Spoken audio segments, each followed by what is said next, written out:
Good morning. Okay, so we are making some excellent progress in Yevamot. We are on Daf Mem Gimel. Today's Daf is Mem Gimel. We're going to get into the beginning of Mem Dalet because I am going to be away a week from today and wanted to see, and I'm going to try and see if we can get ourselves a Daf ahead by then, so that way nobody needs to worry about coverage. I'm covering Monday and Tuesday because Dove is in Israel. So that is the current story. All right, but what are we talking about? We are talking about the need. We had a Mishnah that told us that women need to wait 3 months. The first opinion in the Mishnah was women need to wait 3 months between marriage number one, the end of marriage number one, and whether it's due to divorce or the death of the husband, and the beginning of marriage number two. In particular, we're now going to begin by mentioning 3 potential leniencies with respect to the opinion of 90 days, that maybe we can do things differently. So hold on, let's get started. So, and we are going to pick up, we're now 25 lines down, so that's a lot of lines. Basically, we are at the word shalach. It's the 4th word on the line, shalach Rabbi Chia. It's just after Reish Shin, which stands for Rabbi Shimon, Zo Divrei Rabbi Shimon. So it's actually the first line that starts with a Zion. It's Zu Divrei Rabbi Shimon, so that hopefully will make it easier to find. So it says Shalach Rabbi Chia bar Avin Me'arsin Tok Gimel. That he says, Rabbi Chia bar Avin sent the message that we can do Erisin within the first 3 months. And so as a result, that's the strict requirement to wait a full 3 months is not required, but rather you could potentially use some additional principle of that we only need to wait for Nisuin. And I guess there's one way to understand this is maybe that it's the 3rd month, part of the time mixus hayom kekulo. So we'd say mixus hachodesh kekulo, that even just part of the month might be sufficient. And so too, he says that he's seen people actually do this practice. Rabbi Elazar milamadenu mishum Rabbi Chanina Hagadol.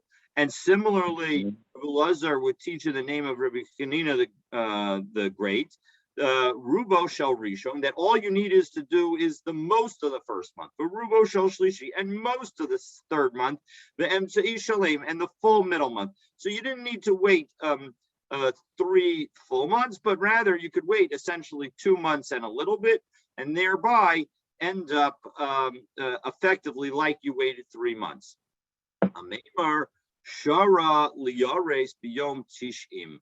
And the Ameimar said that you can marry at least on the 90th day. You might not be able to wait. You might have to wait more than just the majority of the first and the last month, but you can at least get married on the 90th day. Again, all basically based on some part of mixas hayom kekulo. Part of it is, or rubo kekulo, or most of something is like all of it.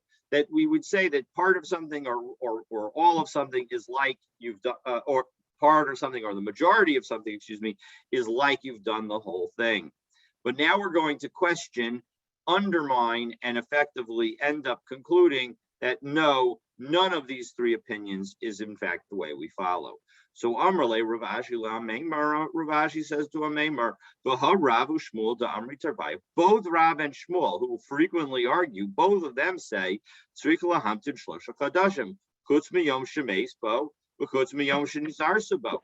But when second, Rav and Shmuel both say that you have to wait a full 3 months, and the day that the first husband dies, or that the get is given, and the day that the woman marries, both of those are not included in the count of 90 days.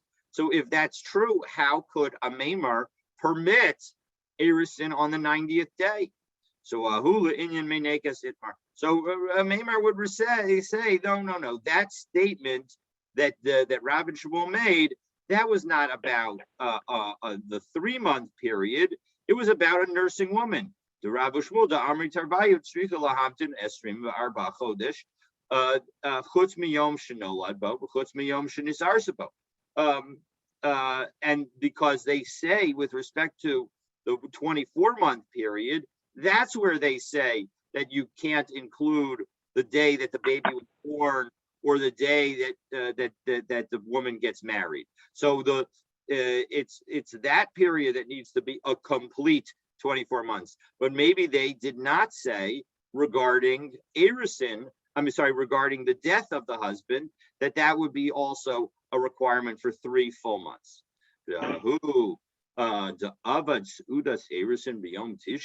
And 1 second, but we had a story that there was somebody who had an Erisin party on the 90th day, the Afsadeh Rava L'Sudase, and Rava delayed the wedding and caused him to lose the money that he had spent on the party because all the food spoiled.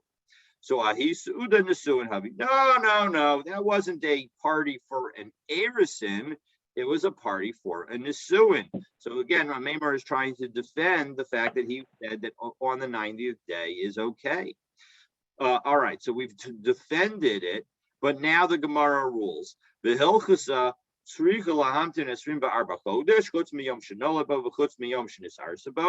when it comes to a nursing woman, you have to wait a full 24 months, and that excludes the day that the child was born and excludes the day that she gets married. And similarly, and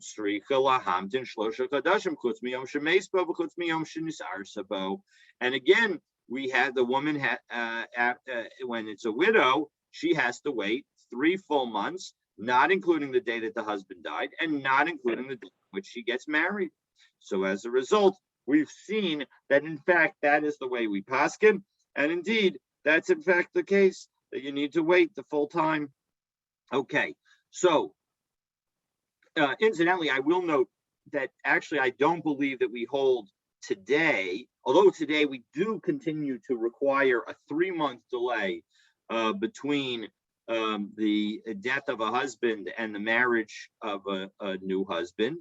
We do not require a full 24 months for women who are nursing or are pregnant and have a healthy baby.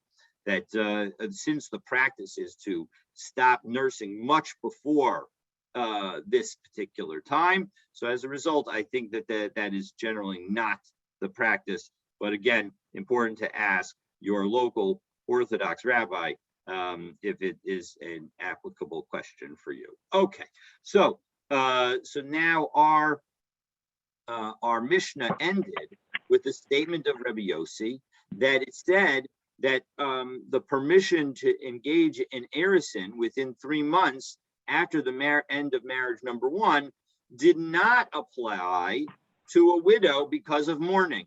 So again, Rabbi Yossi said that all women actually can do Erisin within 3 months, but they have to wait the period of mourning, and the Gemara is going to understand this as a 30-day period, a 30-day shloshim. That's the period of mourning that a wife has for a husband has for a wife, and that entire 30-day period needs to be waited in order for before any even engaging in Erisin.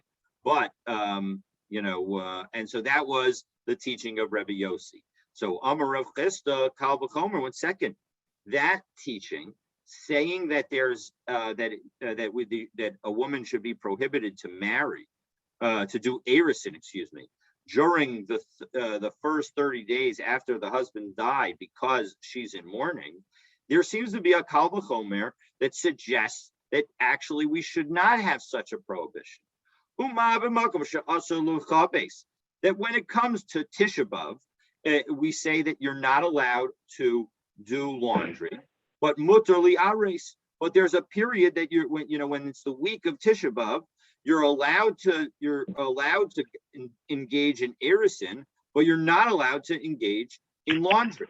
So makom mutter lechabes. Now, when it comes to shloshim, which is a time that it is permitted to do laundry, eino din shemutter li ares. Well, then certainly you should be allowed to engage in erisin. So how is it possible that Rabbi Yossi says that it's prohibited? So, okay. Again, Rashi helps explain exactly as we said. So Kal v'chomer Rashi Rav Chisda mitmia. Rav Chisda wonders al divrei Rabbi Yossi on with respect to the words of Rabbi Yossi she'oseli aris machmas abelos kol shloshim, that he seems to prohibit engaging in erisin for the entire 30 days. To the Ketani L'Kama, as we'll see shortly. Kama Abel Shala Shloshim Yom. How long is her mourning period? It's 30 days. So that is difficult to understand. So again, because if in fact you can do laundry when it comes to Tisha B'av, but you can't. You can't do laundry when it comes to Tisha B'av, but you can do erisin. Well, then certainly when you can do laundry with respect to a typical mourning period, you should certainly be able to do erisin. So now one second. What's your source? Because we're going to end up saying that you're comparing different periods. The Tanan, because we have a Mishnah that says Shabbos Shechal Tisha B'av B'tocha, that the Shabbos, that Tisha B'av falls during that week. Also, L'saper U'Chabes, you're not allowed to get a haircut or to do laundry. Mutar. But if Tisha B'av falls on Friday, for example, then on the Thursday you'd be allowed to cut your hair and do laundry. Why? Shabbos, because you want to be able to honor the Shabbos. Betanya, and we have, so that's one teaching. So that shows that laundry is prohibited during the week of Tisha B'av. Betanya Kodem Hazman Hazeh, so i.e. before the week of Tisha B'av.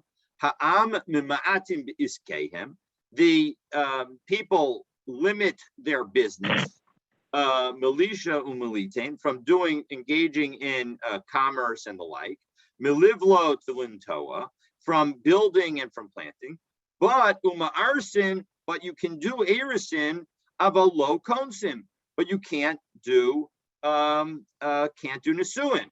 So be'enus and sudas erisin, and of course you can't make a party for that erisin. You can't make the party for that first step of the marriage. But the implication is, so again, I guess our initial understanding is Kodem Hazman Hazeh, meaning before Tisha B'av, i.e. during the week of Tisha B'av, that this is a different brisa. So before this time, you can't, it doesn't say anything about, it says, I'm sorry, before this time, i.e. the week of Tisha B'av, it says that you can do erisin. So we had the first teaching that says that you can't cut hair or do laundry. And we had the second teaching that says you can do erisin all during the week of Tisha B'av. And so we see you got prohibited to do laundry on Tisha B'av, but it's permitted to do erisin. And yet we know separately that during the shloshim, you're allowed to do laundry. So then certainly you should be allowed to do erisin. So as a result, no, that we have misunderstood the word kodem. So kitanya hahi, when that brisa was taught, that kodem to kodem, it was actually before the before. So let's take a look at the calendar. We have Tisha B'av. That is the day that the most strict requirements are on someone. Then you have the week during which Tisha B'av falls, and then you have the 9 days, and then you have the 3 weeks. So essentially, what we're saying is you have the 9 days, the time from Rosh Chodesh until the week of Tisha B'av. That is the time that is being referenced in that brisa. And so as a result, everybody agrees that erisin, in fact, cannot happen during the week of Tisha B'av. But when can erisin happen? Erisin can happen during the week, during the time from the beginning of the month of Av until the Shabbos following, before Tisha B'av, and then from Shabbos before Tisha B'av until Tisha B'av itself, that is the week of Tisha B'av, and that is going to be prohibited both in connection with washing clothing and in connection with getting married and doing erisin. So Amar Rava says the kodem nami kal v'chomer, but actually we can have a kal v'chomer even with respect to this time before the week of Tisha B'av, namely between Rosh Chodesh Av and the Shabbos that is before Tisha B'av. Even during those periods of the 9 days, we would still say that there's a kal v'chomer. What's the kal v'chomer? Uma b'makom she'asur lisa v'litain. During that period, we said in that brisa, you're not allowed to engage in business, but mutter li'ares, but you can engage in erisin. So makom she'mutter litain lisa v'litain. But when it comes to the 30 days of shloshim, we say that you can engage in business. So eino din she'mutter li'ares. Well, then certainly you should be able to engage in erisin. So I want to pause for a moment, because what we're going to now do is go on an aside that is going to say that actually we're going to change Rabbi Yossi's opinion in our Mishnah. But if you wanted to daydream, now's the time to daydream, because in the end we're going to reject this whole approach and we're going to go back to Rabbi Yossi's original statement of talking about erisin. But for the moment, we're going to say that is such a good kal v'chomer, and that is such a good question, that it must be that Rabbi Yossi could not have said that he was talking about erisin, because everybody would agree that erisin would be permitted during shloshim. And so he must have been talking about something else. So lo tema de Rabbi Yossi omer kol hanashim yisarsu. Don't say that he was talking about erisin. Ela ema kol hanashim yunasu. That any woman can actually engage in nisuin. Namely, you don't have to wait 90 days between marriage number 1 and marriage number 2. And so therefore, the actual debate in the Mishnah would be the Tana Kama says you always need to wait 3 months. Rabbi Yehuda says you only wait 3 months between nisuin and nisuin. You don't need to wait for erisin, except for in Yehuda, where we're worried that the erisin people engaged in sexual relations, and so as a result, we have to wait for them between erisin and nisuin even. But Rabbi Yossi says, no, you only wait 1 month for nisuin where the husband died due to the mourning, and the waiting is unrelated to clarifying whether the identity of the father, clarifying the identity of the father. And so that's how so let's take a look and let's see exactly that. The Leisley, the Rabbi Yossi Lahavchin, is it really true that Rabbi Yossi isn't concerned about the confusion as to the identity of the father, and that therefore we don't have to wait 3 months? So yeah, Leisley, in fact, yes, that is in fact the case. He doesn't actually hold it. Or you could say that really he is worried about it. And what is Rabbi Yossi actually saying? But Rabbi Yossi Omer kol arusos gerushos yinasu. All women divorced after erisin may enter into nisuin at once. And so when he says kol, he's talking about only people who had engaged in erisin. Well, 1 second, Ihachi Hain Rabbi Yossi. That was effectively what Rabbi Yossi was. Rabbi Yossi said that if you had only done erisin, well, then you could do nisuin. So what's the difference between Rabbi Yossi and Rabbi Yehuda? So Ika Benayu Nisua Li'ares. No, the difference is the following. Rabbi Yehuda said, Rabbi Yehuda Sabar Nisua Muteris Li'ares. Rabbi Yehuda said specifically that one who had engaged in nisuin could engage in erisin during the 3-month period, because erisin does not allow the husband and wife to engage in marital relations. But Rabbi Yossi Sabar Nisua Asura Liaris. But Rabbi Yossi would say no. When Rabbi Yossi's statement of allowing a woman to engage in nisuin during the 3 months, except for the 1 month of mourning. So then he's only allowing it in that direction, meaning only if you had not, only if the first woman had only done erisin, then you could go to nisuin during the course of those 3 full first months. But when it comes to the opposite direction, if the first wedding had gone through nisuin, and now the woman wants to just engage in erisin, so then that would be prohibited by Rabbi Yossi. Sub Rabbi Yossi Nesua Asura Lioris. Is it really true that Rabbi Yossi says that one who engages in who had Nesuin for the first wedding is forbidden to engage in erisin for the second wedding? But Tanya, we have a separate brisa that seems to suggest otherwise. Rabbi Yossi Omer, Kol Nashim Yisarsu, all women can go into erisin. Chutz mi almana mipnei ha'ibul, except for the widow who needs to wait because of mourning. The kama ibul shala, and how long is her waiting? Shloshim yom, she has to wait 30 days. V'chulan lo yunasu ad shehu lahen shlosha chadashim.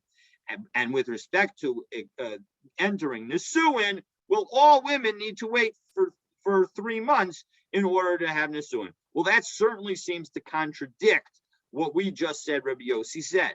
So now we're going to unread the brisa in the way that I read it, right? So the implication again of the brisa is that all women, whether they had done, even women who have done nisuin, have to wait, and even women who have done even women who have done nisuin need to wait 3 months until they engage in nisuin again, and women who have engaged in and when it comes to erisin, they can do it right away.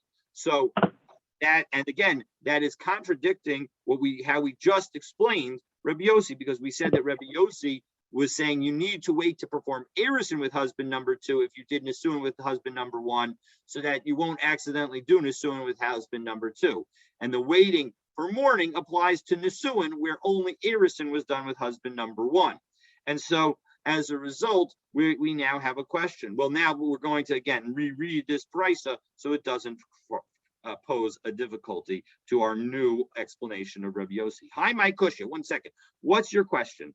Rabbi Yossi Omer Kol Anashim Yisarsu, that all women can engage in erisin as soon as possible. So mi alima mesnisan. That's not any stronger talk than our Mishnah, which we said actually refers to okimna be'arusas gerushas ninasu, that we're talking about women who were only did erisin and then divorced or lost their husband as a result of his death. So therefore, that is the only situation. Hachanami kol arusas gerushas ninasu. So similarly here too, all women who were divorced after only erisin can enter into nisuin at once. So therefore, that is not going to be a problem. The first part of that brisa is not going to be a problem, because again, we're going to say that it only applies to women who had done, that the only women who can enter into nisuin at once are the women who had done only erisin the first time. Elam Seifa, but when it came to the end of the Mishnah, Dikatani v'kulan lo yinasu ad shehu lahen shlosha chadashim. So in suvehu delo, that implies that you cannot enter into nisuin. Ha ituruse shapir dami. But it seems to suggest that that even those who had done nisuin can engage in erisin, because after all, we said you can't engage in nisuin. So, and yet we're saying that he can. That Rabbi Yossi is saying that one can. We're saying that Rabbi Yossi says that one who's leaving, this implies again that the one who leaves nisuin can engage in erisin, and we said immediately, and we said that Rabbi Yossi's difference from Rabbi Yehuda is that he said no, one who leaves nisuin cannot engage in erisin right away. So Amarava Taritz ve'emahachi. Now you can again adjust the reading and say the following: Rabbi Yossi Omer Kol arusas gerushas tinasu. Now again, all women. So what's the whole statement? At the beginning of the brisa is saying that all women who were divorced after erisin can engage in nisuin right away, chutz min ha'almana mipnei ha'ibul, except for the widow because of mourning. The kama ibul shalosh shloshim yom. And how long is the widow period? Is the mourning period? It's for 30 days. Unisuas, and then when it comes to those who were married, so those lo yisarsu ad shehu lahen shloshim chadashim. So again, basically, we were going to reread that brisa and change the second reference of Nisuin to Erisin. And so we'll say that those women who had done Nisuin, they're not able to enter Erisin until 3 months have passed. And so we've reread this brisa, and now there's no disagreement between what we said, Rabbi Yossi said, and this brisa. So ba'almana min ha'erisin. 1 second, there is a problem with what we've just said, and that is that we were saying that a woman who had done erisin cannot engage in nisuin at once because she's in mourning. The problem is that if all that has happened is erisin, there may not be any mourning. Meaning, if the only part that the husband and wife are connected is through erisin, we're going to see that there's a brisa that says that there's no mourning for the wife or and if the husband dies. But Tani Rabbi Chia Bar Ami Ishto Arusa, if we have a woman who has only done erisin with lo onain, she dies, then lo onain, the husband does not become an onain. He does not enter mourning. The lo mitamila, and if he's a kohen, he does not contaminate himself or her. And similarly, v'chein he lo onenes, lo mitamilo, and similarly, she's not an onenes. She's not going to go into mourning herself, and she doesn't contaminate herself for him. Rashi explains we don't usually have any kind of concept of onain with respect to we don't have a concept of a prohibition of a woman, even if she's a bas kohen, becoming tameh. That is not a prohibition. Only men who are kohanim have the prohibition about becoming tameh. So Rashi explains kolomar eina mitzuva lehisasekbo, that when it says that she needs to become tameh, that she does not have an obligation to become tameh, it means that she does not have an obligation to take care of him during the burial. So the point is that so there's no obligation for either way for them to take care of each other's burial. So Meza ain't a Yorsha. And again, if she dies, he doesn't inherit her.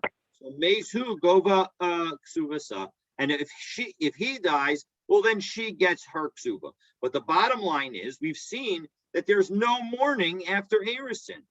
All right, so I told you that we would be going back to the original explanation, and now we go back to the original explanation. So due to the strength of this question, right, the Gemara is going to go back to the question that caused us to reread Rabbi Yossi in our Mishnah, namely, how can Rabbi Yossi prohibit erisin during Shloshim when doing business is permitted? After all, doing business is stricter than erisin when it comes to Tisha B'Av. So now we're going to address this question. So Ella Tanaihi, rather that brisa that enabled us to ask the question on from Tisha B'Av to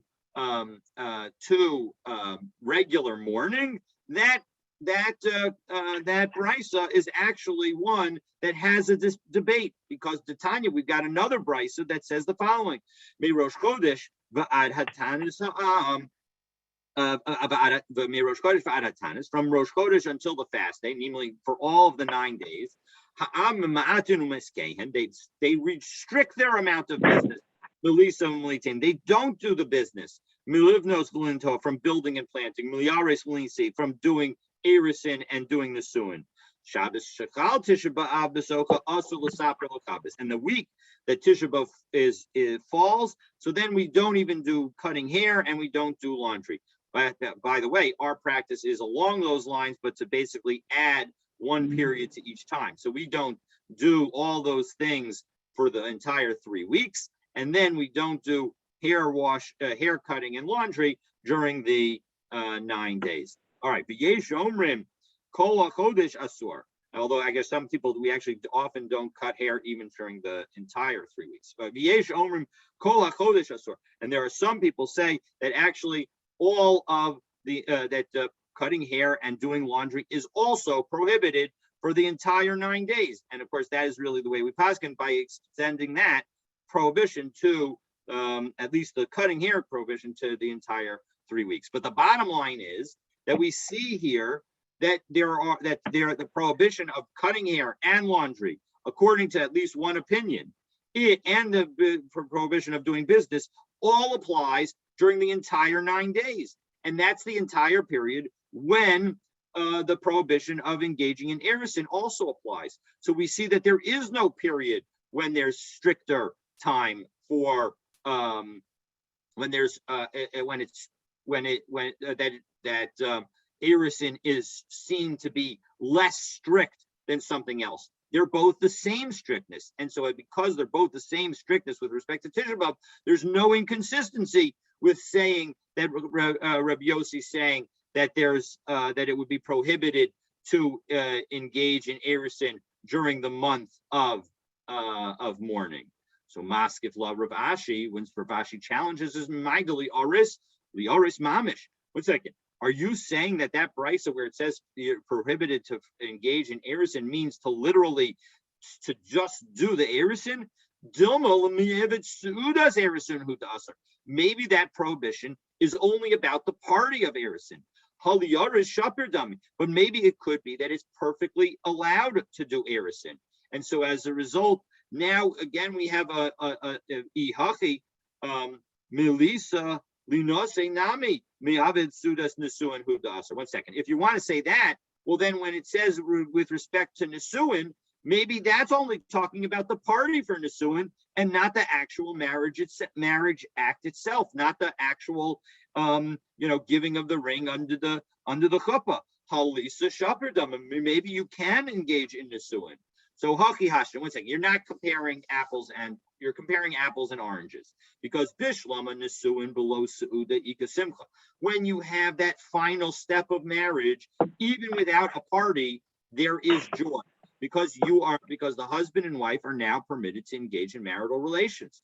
Ella erisin below suda mi ikasimcha, but there's no special simcha now that they've done erisin, because there's the only thing that's happened is now the woman is forbidden to marry anyone else. So as a result, there's no special simcha, and so as a result, that it must be referring to a party in order to deal with it. So we finally get to the key answer for our question. So Ella Amar Rav Ashi, Shiny Aveos Chadasha Me Aveos Yeshana, that there's a difference between ancient mourning and recent mourning. Now, when it comes to Tisha B'Av, V'shiny Aveos Derabim Me Aveos Yachid, and similarly, the communal mourning is different than personal mourning. And so as a result, the point is that we need to engage, you cannot make a kal v'chomer comparing Tisha B'Av to a regular case of mourning. Tisha B'Av is ancient mourning, and it has its own rules. You cannot compare that to a fresh loss associated with the death of a husband. And so as a result, the death of a husband could have a prohibition of erisin for shloshim yom, even though when it comes to the ancient mourning of Tisha B'Av, that we don't say that there's a prohibition of erisin. And so as a result, there's no question whatsoever. And indeed, we can go back to our original read of Rabbi Yossi. And so Rabbi Yossi is saying that in fact, you can't engage in erisin for the first 30 days of a widow's widowhood, but ordinarily anyone would be allowed to engage in erisin, even if you had done nisuin in the prior wedding. And the reason is because erisin does not allow the husband and wife to engage in sexual relations. So as a result, there's no worry about confusion about who the father is going to be. Again, in the end, in this way, in the end, we say that even erisin we don't do, and so as a result, again, we have to wait 90 days, full 90 days between the death of the first husband or the divorce from the first husband and the marriage to the second husband.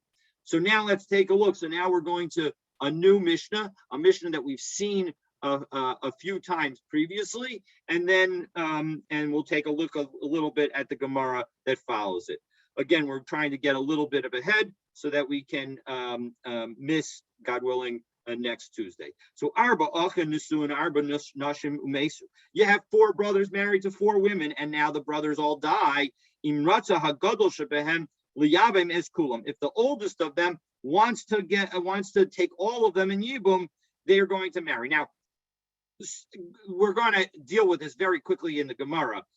Clearly, when it means the eldest Hagadol Shebehem, it doesn't mean the eldest of the 4 brothers who died. He can't take anybody in Yibum. He's dead. So it means so clearly when we say 4 brothers, we mean 4 brothers of multiple. When there are more than 4 brothers alive, there's got to be at least 5 brothers. So now the eldest of the brothers that are left, he can engage in Yibum with all of them if he wants. Harishus biyado, he's allowed to marry all 4 in Yibum. And why are we teaching this? Isn't that kind of obvious, I would think? Well, this is the core lesson. This is going to be the core source for the fact that the next rule. So Misha Haya Nasui the Shtei Nashim b'meis. However, on the other hand, if one man is married to 2 women and he dies, you can only do Yibum or Chalitza with one of them. You cannot, and that will release the co-wife. And there you can. The bottom line is you cannot do Yibum and to both of them. If one of the widows is able to engage to marry a Kohen because she was never divorced, or engaged in extramarital affairs, so then she the achas psula, and the other one was once divorced before this husband died. She had been married to another and was divorced from him. So imhaya choletz. If the surviving brother is going to do chalitza, he should do chalitza on the disqualified one. Why? Because if he were to do chalitza on the one who was able to marry a kohen, then by doing the chalitza, she'll no longer be able to marry a kohen. And since he's not going to marry her, he should avoid doing chalitza with her. However, if he wants to do yibum, he can do yibum on even the qualified one, meaning he could do yibum on whomever he would choose to do so. So again, we're going to now clarify. Could it be that there are only 4 brothers?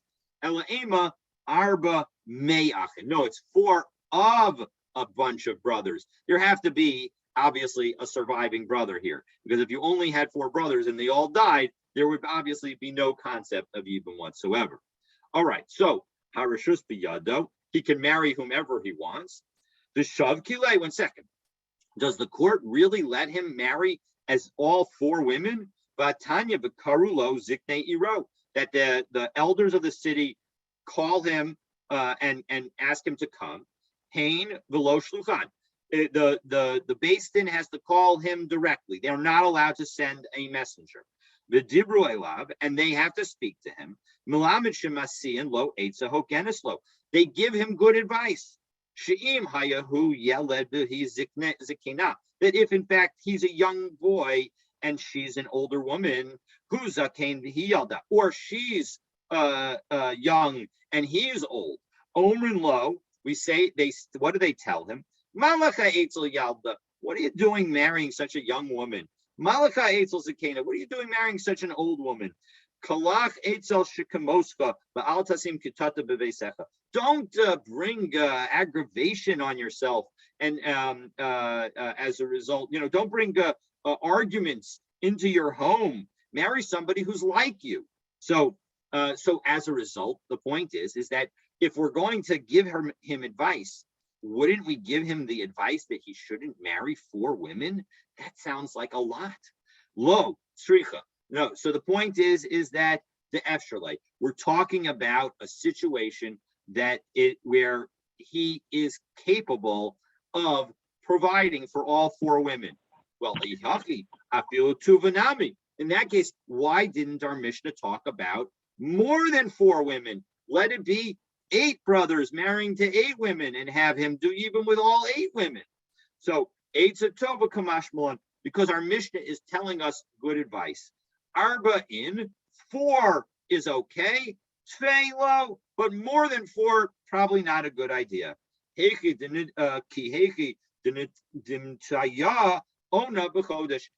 if you have 4, then you can engage in marital relations with each of them at least once per month.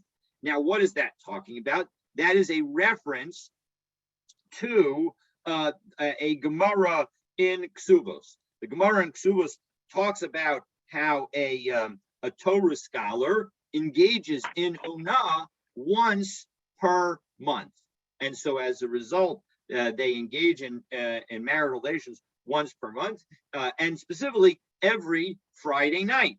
And so that is the time that is set aside. And so if you have 4 wives, well, then that allows you to engage in marital relations each Friday night with a different wife. And so as a result, you have fulfilled your obligation to engage in marital relations with them on a monthly basis, which is a husband's obligation to satisfy his wife. And so as a result, 4 works, but more than 4 does not.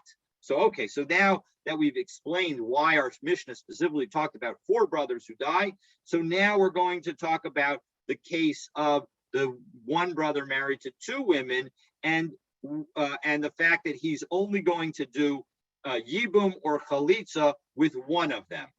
And the Gemara is going to now go through all the other possibilities and say why it can't be that he does something different. So let's take a look.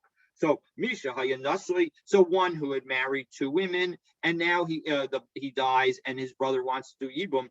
So V'niyavim L'tarvayu, why not let the surviving brother marry both of the widows? After all, again, if it was 2 brothers who died and they were married each to one woman, the surviving brother would be allowed to do Yibum with both women. So why can't, when it's one brother who's married to 2 women, why can't the surviving brother marry both of those widows? So Amar Rabbi Chia bar Abba, Amar Rabbi Yochanan, Amar Kra, Asher lo yivneh es beis achiv. Right? It says that you're not going to build the house of his brother. Well, one second. House is singular. Bayis echadhu boneh. Ve'ein boneh shnei batim. He's only building one house for his brother, not 2 houses. And so as a result, the fact is that each wife is considered a separate house. And so as a result, in fact, he's not allowed to engage in Yibum with both of them.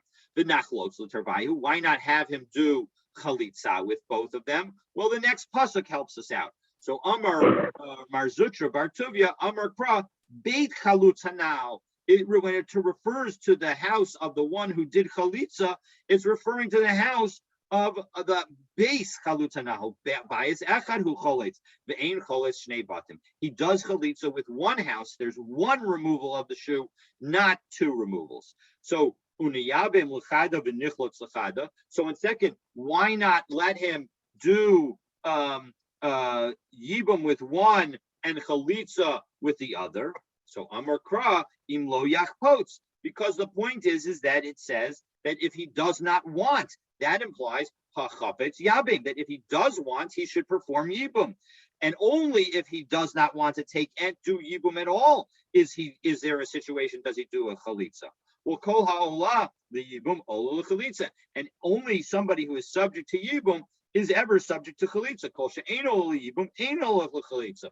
So as a result, and somebody who's not subject to yibum is not subject to chalitza. So as a result, he could just simply he can't do yibum to one and chalitza to the other, because the one who he does chalitza to second will never have the opportunity of doing yibum because he had already done yibum to the first one.